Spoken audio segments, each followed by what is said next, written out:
Masuklah ke mesin waktu. Karena kita akan berjelajah ke masa lalu. Kita akan pergi ke tahun 358 Masehi di Jawa Barat, tepatnya di tepi Sungai Citarum. Cepat persiapkan barangmu, karena kita akan berangkat sekarang.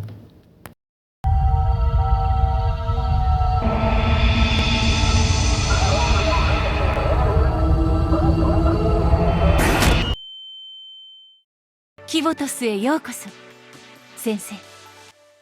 Kita sudah sampai. Ini kesempatan kita untuk mencari informasi di kerajaan ini. Pertama-tama kita akan mencari tahu terlebih dahulu awal berdirinya kerajaan ini. Awal didirikan, Kerajaan Tarumanegara berdiri pada abad keempat atau lebih tepatnya pada 358 Masehi. Pendiri Kerajaan Tarumanegara bukan berasal dari Nusantara, namun Maharesi Jayasingawarman yang berasal dari India. Ia memberi nama Kerajaan Tarumanegara dari nama pohon tarum yang banyak tumbuh di daerah itu. Jayasingawarman memerintah dari tahun 358 Masehi sampai 328 Masehi dan setelahnya memutuskan untuk menjadi petapa. Kepemimpinan Kerajaan Tarumanegara lalu dilanjutkan oleh Raja Dharmayawarman. Masa kejayaan. Masa kepemimpinan Raja Dharmayawarman yang menjabat dari 382 Masehi hingga 395 Masehi. Catatan sejarah justru banyak menyebut kepemimpinan Raja ketiga yaitu Punawarman sebagai raja yang berhasil membawa Kerajaan Tarumanegara mencapai kejayaan. Pada masa kepemimpinannya di tahun 397 Masehi, Punawarman membangun ibu kota kerajaan bernama Sundapura di kawasan pantai yang jadi asal-usul Sunda sekarang. Di bawah kekuasaannya, Tarumanegara meliputi hampir seluruh wilayah Jawa Barat, mulai dari Banten, Jakarta, Bogor, dan Cirebon. Tak hanya di dalam negeri, Kerajaan Tarumanegara bahkan menjalin hubungan diplomatik dengan Cina.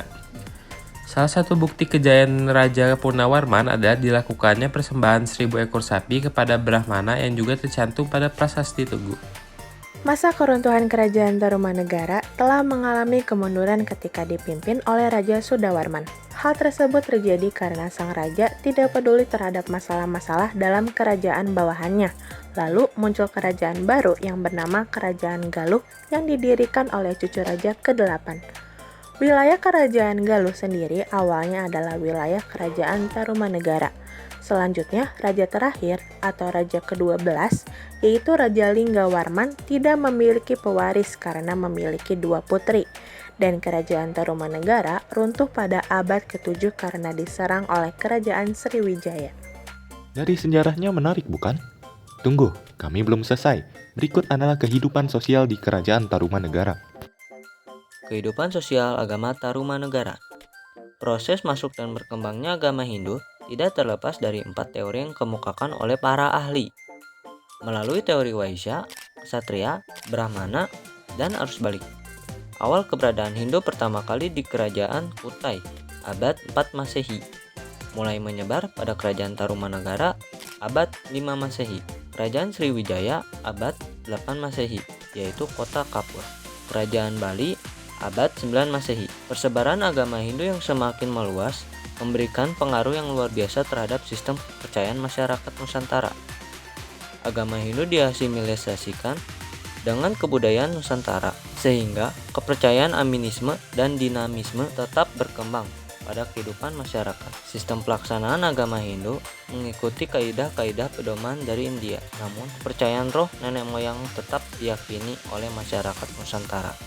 Kehidupan ekonomi Kerajaan Tarumanegara. Prasasti Tugu menjadi bukti kuat yang menjelaskan bahwa mata pencarian rakyat di Kerajaan Tarumanegara adalah bercocok tanam. Isi prasasti ini menyebutkan usaha pembuatan saluran air pada masa Raja Purnawarman yang dinyatakan sebagai usaha untuk mengatasi banjir yang selalu melanda di daerah pertanian masyarakat Tarumanegara. Di samping itu ditemukan juga beberapa alat dari batu yang erat hubungannya dengan usaha pertanian dan perladangan. Prasasti Tugu juga menggambarkan tentang penghadiahan 1000 ekor sapi kepada para Brahmana. Kerajaan Kalingga merupakan kerajaan di pesisir utara Jawa Tengah yang berdiri hampir bersamaan dengan Kerajaan Tarumanegara. Oleh karena itu, beberapa ahli menggunakan data tersebut untuk memperkirakan mata pencarian penduduk Kerajaan Tarumanegara. Berita dari zaman dinasti Tang menyebutkan bahwa daerah Holing atau kerajaan Kalingga menghasilkan kulit penyu, emas dan perak, cula badak, dan gading gajah, serta masyarakatnya yang pandai membuat minuman keras dari bunga kelapa. Apabila barang-barang dagang dari periode Holing dapat diterima pula di kerajaan Tarumanegara, berarti masa itu mata pencarian masyarakatnya berkaitan dengan pemburuan, pertambangan, perikanan, dan perniagaan, di samping dari pertanian dan peternakan. Selain itu, para ahli memperkirakan bahwa para pedagang Tarumanegara sudah melakukan usaha perniagaan dengan melakukan pelayaran sendiri ke daerah-daerah luar wilayahnya. Kehidupan sosial politik. Kerajaan ini diperintah oleh 12 raja secara turun-temurun. Raja yang paling terkenal dan berpengaruh dari kerajaan Tarumanegara adalah Purnawarman, yang memerintah pada tahun 395 hingga 434 Masehi. Ia adalah raja ketiga yang memeluk agama Hindu dan menyembah Dewa Wisnu. Ia juga dikenal sebagai raja yang gagah, berani, jujur, dan mengagumkan. Purnawarman berhasil memperluas wilayah kerajaan Tarumanegara hingga mencapai 1000 kota, yang meliputi hampir seluruh Jawa Barat dari Banten hingga Cirebon.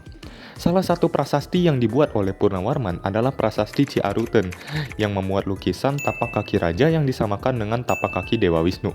Kerajaan Tarumanegara berakhir pada abad ke-7 Masehi setelah masa pemerintahan Linggawarman. Baiklah, sekian dari kami. Semoga materi ini bermanfaat bagi Anda. Terima kasih telah mendengarkan.